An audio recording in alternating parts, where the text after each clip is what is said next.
Hey, how we doing, guys? Morning, everybody. Joe here. Kevin. The last episode of The West Wing, absolutely incredible. Really one of the most moving episodes I think we saw. Yeah, I really think we're in a high point as far as the writing goes on this season. Yes. They've really hit their stride well. It's been a CJ heavy season, and the last episode really wasn't. Although let's face it, she's so fresh in it. She had a nice little arc there. A great arc. Yeah. It's mostly been her just kind of coming in on top and right all the time, which I Constantly really enjoyed. undermined and underappreciated. For sure. Right? Oh yeah. But I really feel like we got our first kind of like Bartlett centered episode last time of the season. I agree. In that he's dealing with the censure. Yes. And he's trying to deflect away from it, right? Sam, it's a Sam episode too, really.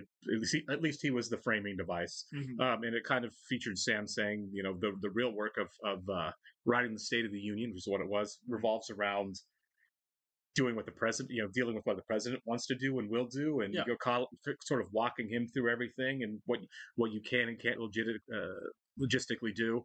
And it culminated in President Bartlett saying he wants to Cure cancer. Cure cancer, right? To declare that they're going to cure cancer. Well, they compared it to the '60s when was it JFK on the moon, right? JFK, right? So I appreciate the sentiment. Yeah, I think it was noble. Yeah, it absolutely was. And even Sam was like, I love it. I think you should say it. I also know that you Pushing can't, for it. right? Pushing for it. They got to the end and said, we know that you can't do it, right? It was nobody else. It was the two guys that wanted to do it, both wrote it, thought about it, and said, we can't actually do this. They didn't need other people to come in and talk them down. Yeah, kind of a warmer Toby episode, too. Yeah, we've been getting a lot of those. We've seen overall, he kind of came out the other side of the MS announcement, being more cognizant of being a kinder, gentler Toby. Changed for sure. Yeah, absolutely. It's way different. If you look at Toby in season 1 and even for the first part of season 2, he's pretty fiery when he knows he's right. He is. Yeah. But now it's like he's almost like a different character. I mean, he's still Toby, obviously, but like he's just. I like the arc for much sure. more compassionate. Yeah. Right. Yeah. And let's face it, you wouldn't want 7 seasons of just Richard Schiff terrifying everybody, right? Yeah. I mean, obviously, all these characters are really well nuanced, and some of them, sometimes they do great things, and sometimes they falter. Truly, we started the pilot. Right, the very first episode, the whole show was basically about Josh screwing up, and Josh is absolutely great at his job, and we just kind of gone from there. So we see peaks and valleys, ups and downs, and arcs on these characters, and they're very well developed and very well written. Well, we're still kind of dealing with Josh being right. Josh may have been right this last episode, and it kind of got him in the doghouse a little bit there. Yeah, it was self-serving. It was blatantly self-serving. It was. Josh says, this guy doesn't really like you. He's just using you to court women. And it looked like at the end he was correct, but that's still... he needs to work on his delivery there a little bit, And he clearly had an agenda. The agenda was dump him, be with me, right? That was what he was doing. Everyone that's ever been in a relationship, as a teenager knows, when you want somebody someone else is dating, you kind of undermine sometimes. I've seen it. Smack talk him a little bit. Yeah, of course. And like, I'm better for you. Well, I like what you said there about him having an agenda as well. Yeah, it's like everybody in DC's got an agenda, right? But no matter what it is, Yeah, but that was a really nice moment at the end of it, where he calls her over for the photo op that she doesn't think she'd be a part of, and she looks back at Josh and realizes you are 100% correct about this. Yeah, I'm sure we'll see her again. Yeah. I think this would feel like the beginning of something, right? Imagine if we didn't. If that was it. That was it. That'd be kind of crazy. But no, I think it would be dark. It'd be very dark because it's like. Not only does she realize that she's not actually being pursued because of her, and she's right. She's a beautiful, accredited, intelligent, accomplished woman, right? Brilliant, funny. She has her own merits. Is kind of the point, and she's and to figure out that like, oh wait, that's not what he wants me for at all. He wants me for my position and title and what I can give him professionally.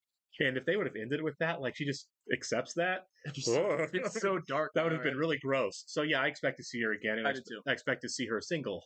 The West Wing is a dark show. It can be dark, but sometimes, right? I don't see it going that dark. Me neither. So, do you want to welcome some new Patreon subscribers for the last couple of days, guys? So Melissa, Blips, Amber, Leonel E. Martinez, Kaw, Michael Wolf, and Guy Waddy. Welcome, guys, and thank you so much for being here. We really do appreciate you being with us. We absolutely do. If you guys are watching us on YouTube for the first time, welcome to our channel. Hello, hello. If you don't mind hitting the like button for us, leave us a comment down below and hit that subscribe button so you can stay up to date on all the new content we've coming your way. Yeah. If you'd like to see a full reaction to this episode of West Wing and everything else we've watched or currently watching, please check out the link in the description below to our Patreon page. You will find several things over there. If you get to the end of this on YouTube and like to keep going, we've got the next 4 episodes, maybe 5, depending on when you're watching it, over there on Patreon, all ready for you to go. You're just going to have to sign up over there and then sync and watch along on your own device. We are, of course, watching on Max. Oh, yeah. We are also watching 30 Rock right now as a Patreon exclusive, and that is an underrated show right It is there. hilarious. These people don't sleep. I know, right? It's like I'm leaving work. I leave work at midnight and I'm back at work at 6. Right, yeah. At some point now, I have to eat and sleep and shower. Just have like apartments there. Right? Yeah, trying 2 different TVs. He's all about it's all about information, right? Yeah. And you don't want to go from work and be like, so what's going on in the world, guys? That's right, yeah. I'm just one of the presidential advisors. The worst is when you're out of coffee filters. That is absolutely terrible. Then you have to use your underwear to filter your coffee for it. So let's go napkin, but yeah, right. John's never asked to see the WLC's high donor database. So they're still arguing about this? What are you doing here? Demonstrating once and for all that John's not using me to get the women's vote. Done with this Not fight a once. month ago. Never asked us Oh my to God, it's been a sponsor month? fundraiser It's a month? for him. Wow. It's early. And his relationship with you has everything to do with politics. He's a power dater. That's what power daters do. You know how I know? Because you're a power dater? That's right. Because he asked me to marry him. What? Oh, did not see that coming. And you want me to talk you out of it? You don't have to talk me out of it. I said no. Good. And then I told him I thought we should stop seeing each other for a while. And that's all you're going to say. I'll say more when you call me in 30 seconds from your cell phone. I wouldn't do it just because he's expecting it now. It's definitely. That's not it. Yeah, but I don't think that's her. The door just closed. Time number 2 was when you came Push over the after the video. State Yeah, of the or Union. Time Bartlett. number 3 was at your house when you put on your bootleg tape or, of the Stones at Wembley Toby. Stadium. And I knew it. Josh, I'm going to stop you right here, okay? Leo. No, it's just for the day, Dad. We're coming back tonight. She's blown him off before. I won't be She tired. has. Because I don't live in Iowa, I'm not allowed to vote there. Ah, see, there's always a catch. I'm starting to think that Harrison Ford movie, Air Force One, wasn't very realistic. Richie's pulled into single digits in the overnights. I saw. What a gift from heaven it would be if he won. Oh, so is Richie one of the Republican candidates? I don't get it. How can you not want to see the butter In cow? that way. You understand You it's ever a see the butter cow at life-size the state cow fair? made Have you ever seen it? I've entirely seen of the butter butter. cow. Duchamp was the father of Dadaism. I know. The Dada of Dada. It's like there's nothing you can do about that, Joe.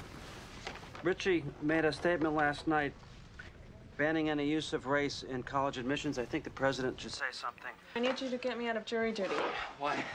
Because I have jury duty When? tomorrow. Like 5 ships out of the USS Thurman battle carrier steamed in yesterday. What they need is final combat certifications, and they can't go until they're certified. 40 protesters have planted themselves in the live target range. One of the protesters, in fact, the leader, apparently is a friend of yours. Billy. Yeah. Leo, if I wasn't working here, I'd probably be with him down there. Yeah, but you're working here. You know, everybody still thinks it's going to be Simon. You and I are no different. The overnights have Richie inside single digits. Billy Molina and some people ran the Coast Guard line. They're camped out in the live target range. Tandy asked Amy to marry him. Seriously? Yeah. She said no. If she didn't break up with him for you, I guarantee it. She is a fully independent woman. She's I agree the real with that. thing. Next thing that happens, you find a reason to be mad at her. You're wrong. Guys like you. But a promise for all generations to follow. Sir, I've read it twice, and I don't even know where you stand on affirmative action. Yes. Look, we're going to Iowa, where we already won. I'm not ignoring the state, and I say thank you for getting me elected in the first place. And let's just get in under the radar. Interesting position. Yeah. They say something in the primary that forces us to the left so that we have... Is that how it works? I'm the wrong Democrat to talk to about this. Why?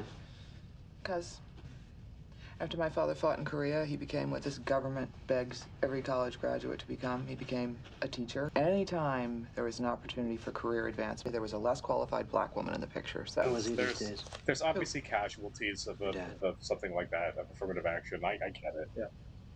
Look, when you get back on the phone with him, we'd like you to stand a little tougher. Excuse me? Not the time for people to be protesting. Puerto Rico lived under Spain for 4 centuries, under the U.S. for 1. In 500 years, it hasn't determined its own destiny. When is the time to be protesting? Tell me, I'll tell them. They'll do it. We'll need you in a few hours. Let's get out the vote. Let's get ourselves organized. Let's get the Congress we deserve. Thank you very much. And may God bless America. Joss is used to having women he considers beneath him intellectually and socially. He's a little out of his league. And she's not. Absolutely. It's like you and neither was Joey. He just struggles with women that are competently good at their job when it comes to romance. What do you think about going away for a few days? Where? Tahiti? Or Paris? Wow. Big move for Josh. I don't see this happening. I'm making reservations. Go. I'm going. You're not going I fast think his enough. job's I'm gonna keep saying, him when here. I walk out that door, I'm buying plane tickets. Do you know any reason why you can't render an impartial verdict? I hate criminals, so. Yeah, the judge is going to throw you in jail. Sam? Yeah, no kidding.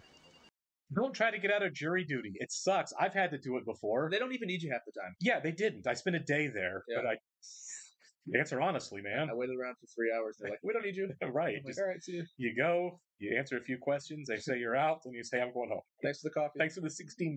Yeah. You validate this parking? Right. Exactly, yeah. On behalf of 2 different congressmen, I would like permission to tour the U.S. Bullion Depository. And of the 8,500 metric tons of gold that are stored there, only 1,000 remain. I've lived with this attitude my whole life. My father lived with it too. It's going to be alien bodies, isn't it? UFOs. I won't get sucked into this. Sam, it's Spruce Lake spacecraft. But please don't minimize the lifetime my father spent in this pursuit. The man had 3 PhDs. He kind of inherited the family business. I gotta go online and buy Tahitian things. Okay. You can keep pursuing this. And I imagine you will. Wink's as good as a nod to a blind man? Yeah. He was Uncle Fluffy. It's Dr. Jekyll and Uncle Fluffy all over again. he said he wasn't going to respond to Richie, and I totally agree that it's too early. When the gods wish to punish us, they answer our prayers. That's a good line. We were supposed to go away. Where? It doesn't matter. We've been having trouble getting together. Day after tomorrow? Go. I can't. I need to be here for this. No, you don't. Don't worry about it. It's jury duty. Do it, don't do it. But if you don't do it, you don't get to complain about the OJ verdict. That's good. That's fantastic. I can't go day after tomorrow. Yes, you. This is so frustrating. Don't get angry at me. I'm not. You're getting preemptively angry with me, which assumes I'm other people. And He said, let's banish discrimination from our minds and hearts. How is affirmative action doing that? I'm talking about my father. Why? Because he's not doing fine. He forgets things.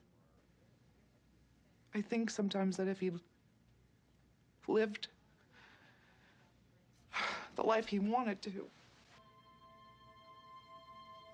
Call him.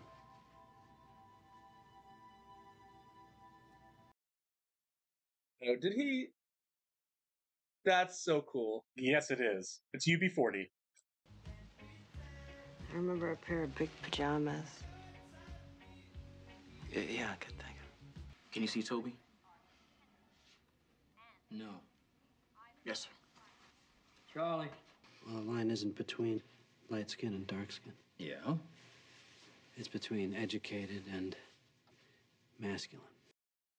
And I hate the fact that there's a delineation between the two. It's so stupid, yeah. A funny thing happened when the White House got demystified. The impression was left that anybody could do it. Boy, he has no idea. There's always been a concern about the 2 Bartletts. The absent-minded professor and the Nobel laureate, still searching for salvation. Your father used to hit you, sir?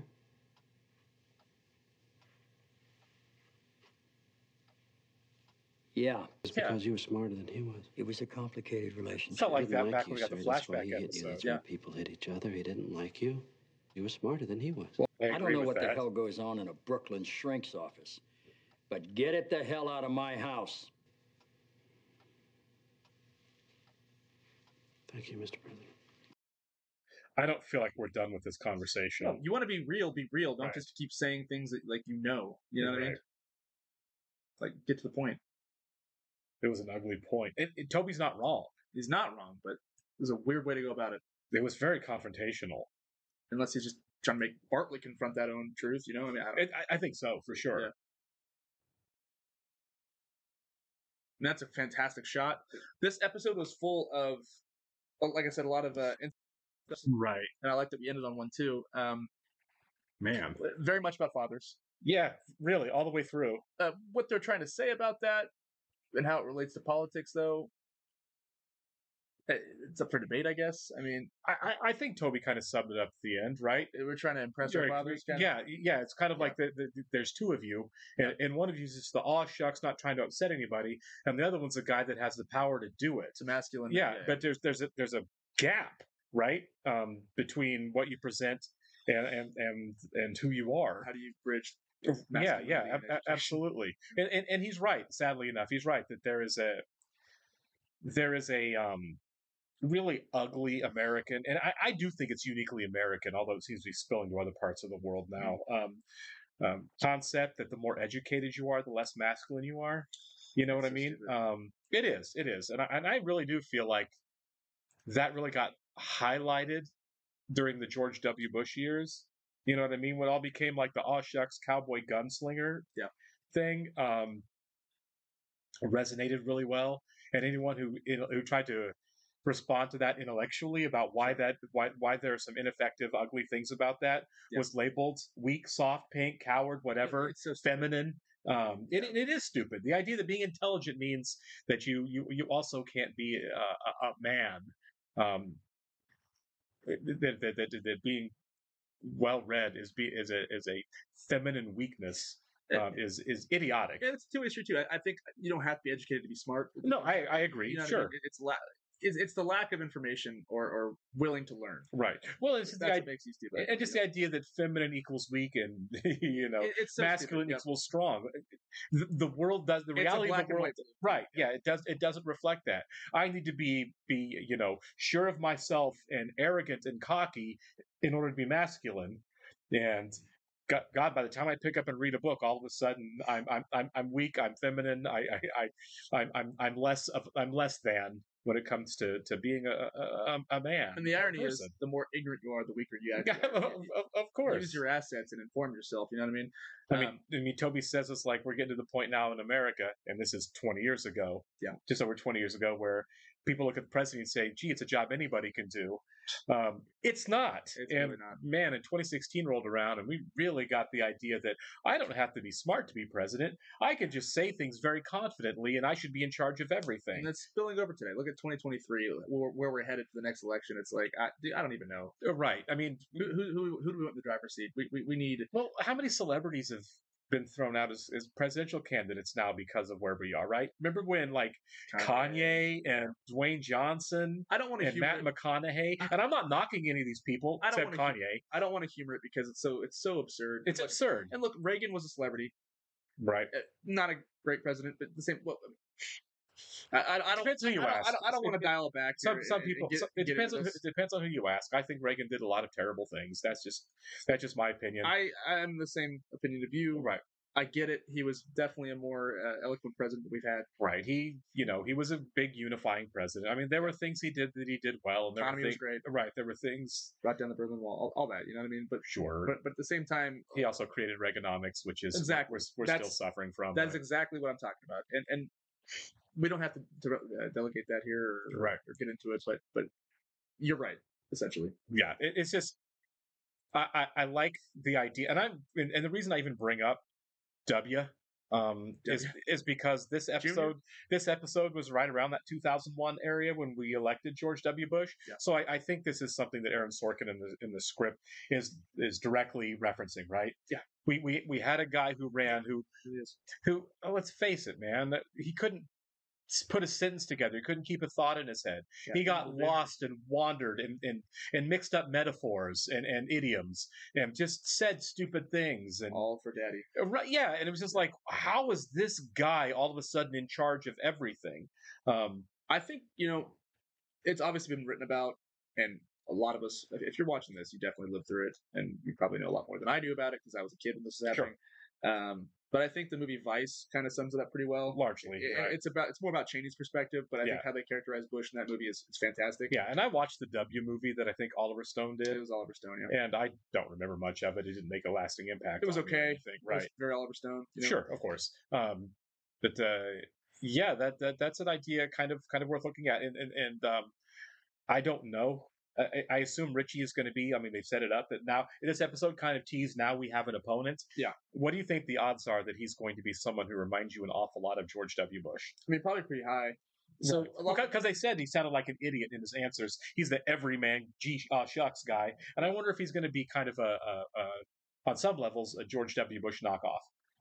Probably. And somebody on Patreon commented recently, obviously this is happening after the world changed, and some of the real world events are going to spill over into the show without directly addressing what's going on. You know, sure. I think that's smart because there's a lot of frustration in America this time. Yeah, for tons of frustration. I mean, and in a weird way too, this nation kind of became brainwashed by the war in Iraq and all that. It was a mess. I mean, you had Michael Moore, who won the Oscar in I think 2003 for, was it An Inconvenient Truth?